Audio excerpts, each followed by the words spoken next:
Hey everyone, it's Diana from Adventures with Art, and today we are talking about the 5 basic elements of shading.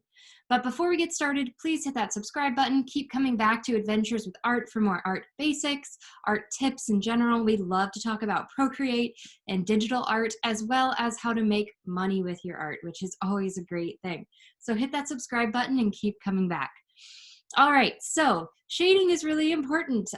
Whether you're doing cartoons to all the way to realistic art, you need to know how to use light and how that light affects your shadows and the way that objects look. So for this demonstration, we are going to be using this picture of a lemon, which I've shaded. Your shadows are going to get more complex if you have more complex objects. So if I would say if you are just getting started with shading, use circles to begin with. They kind of tend to be the easiest to shade and to really start understanding those 5 elements of shading that you need to have incorporated with basically everything that you draw and shade. So start out with some nice circles, do a lot of fruit. It's great to set up a still life, with your fruit bowl. It's not very complicated and it doesn't really cost you a lot of money to grab some apples or oranges and just play around with how the light hits them and try to recreate them. It's a really great exercise in learning how shadows work and how you can make them look realistic in your art. All right, so as I said, there are 5 basic elements of shadows. We're going to walk through them one by one. The first one is full light. So full light is where basically your shadow isn't.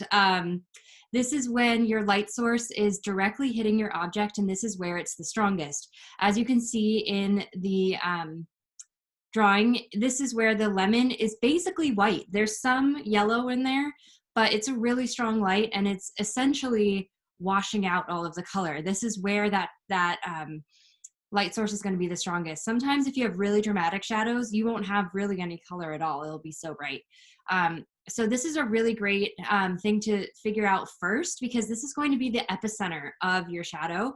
It basically flows out from there, from your source of full light. So think of it like an earthquake. Your full light is going to be that epicenter, and from there it just ripples out into the other elements that we're going to discuss.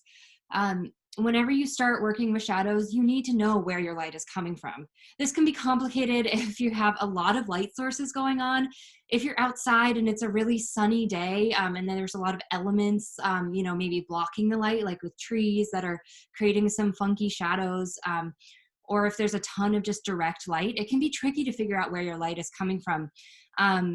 Do your best, but figure out where you can at least get started. If you can't figure out where that light is hitting your object, you're gonna have a really hard time doing your shading from there. So as much as possible, figure out where that full light is coming from. Again, for practicing, I suggest get a direct spotlight so that you very clearly know where that direct light is coming from, just so that you can practice these skills. As you get better at them, you'll be able to more so figure out where the light is coming from, even when you're in complicated situations like the outdoors and stuff like that. So full light, that's where you want to get started. That's where it's going to be the lightest. All right, so next we have the half tone. So the half tone is what I like to think of as kind of like in between your lightest point and your most shaded point of your object. So if you look down at the bottom of my lemon, you see how it's really dark down there, and up at near the full light, it's a little bit lighter. So the half tone can be a little bit tricky to navigate because you have to work on fading your colors. If you're not really comfortable with colors yet, I would say start with black and white shading. That way you're not worried about trying to get the right tones of color down. You can just really focus on that gradual transition. You want to make sure that that full light, remember it's an epicenter, it's going to spread out and slowly get less and less and less light. As you can see in the lemon, the yellow becomes more vibrant and vibrant as it gets darker and as the light is hitting it less, essentially. So what is happening is that the lemon is curving and the light is having a little less and less and less access to the curved part of the lemon. So that halftone, you really need to make sure to get that really gradual fading so that it looks realistic. It's a hard thing to do. I mean, as you can see in mine, I'm not doing it perfectly. This is not a perfectly shaded lemon. It's hard to do, you know, so it really does take practice. But again, if you practice enough, it will get easier. So again, think of this as you're gradually, your tones are getting darker. You know, if you think about the name, it's a half tone because it's halfway in between your full light and between your full shadow. All right, so that's the second element. The next one is our shadow edge. So our shadow edge is going to be the darkest part of our object. Basically, this is where the least amount of light is hitting it. Of course, we are not in a fully dark room. You may sometimes play around with having a completely dark room aside from your one source of light, but that generally is not how things work in life. Usually we're outside, there's the sun, there's other things going on, or we're in a room with multiple lights.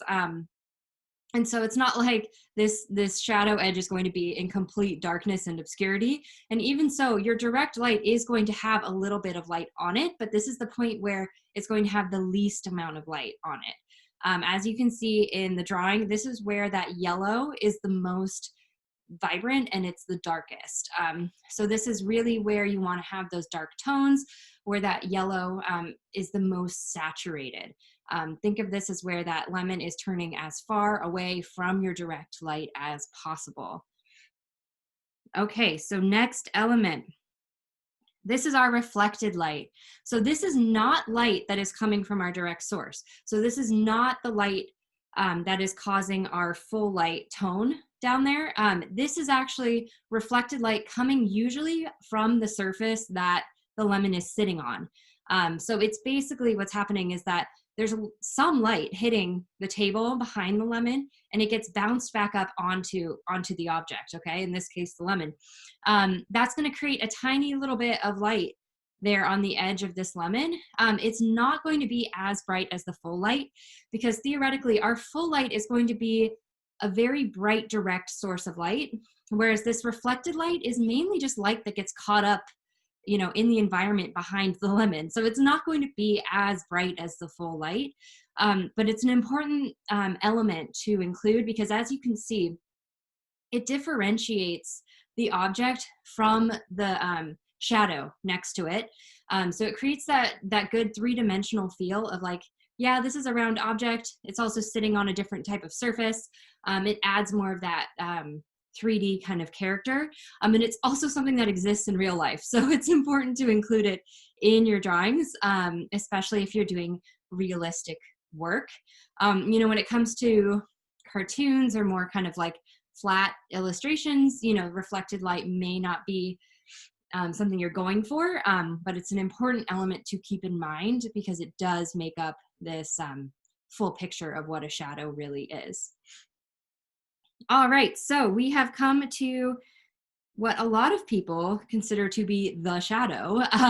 It is the cast shadow. So this is the shadow that's created from the full light being hit onto the lemon, and then that the lemon's, you know, shape is then causing a shadow on the surface that it's sitting on.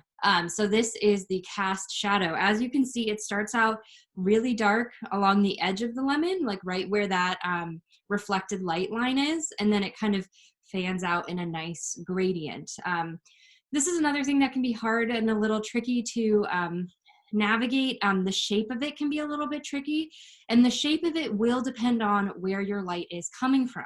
So if you've ever played around like with a spotlight and you've moved it up and down, you'll see that that cast shadow can really extend and become really long, you know, the more horizontally and sideways you put that light. Whereas if you're going like right on top of the lemon with that light, the cast shadow is not going to be as prominent. It's not going to be as long or elongated, and it's not going to show up as much in your photo or in your drawing. But the more you kind of go to the side like this, the more you kind of get, you know, as you see here, that little elongated effect. So That's it. Those are the 5 elements of shading. And those are the 5 things you really want to make sure that you have and you're aware of whenever you are doing shading work. Again, it takes practice, and it really does take um, just some experimentation. Put lights in different spots on different objects and see what kind of shadows they create. Go out in the real world and be mindful of how light affects objects around you. The more you're able to kind of look around at how light plays around with objects, you're going to have a much easier time actually drawing it and recreating it yourself. Um, I also want to mention that I have a free trial. It's an affiliate link. It supports this channel at no additional cost to you, to Skillshare. I'm a proud member of Skillshare and absolutely love it. It has helped me with my art skills so incredibly much. So if you're really struggling with these ideas and want some, more guided, in-depth classes on how to draw, how to do shading, how to do it, digitally versus on paper, I really suggest getting a free trial to Skillshare. It's completely free. You can cancel it before you get charged, but it is really a great way to just like take some professional classes taught by professional artists that can really take your art skills to the next level and really help you master these basic but fundamental and tricky concepts. All right. So check that out. It's down in the show notes. Otherwise, I hope this was helpful. Please hit that subscribe button. Keep coming back to Adventures with Art for more art tips.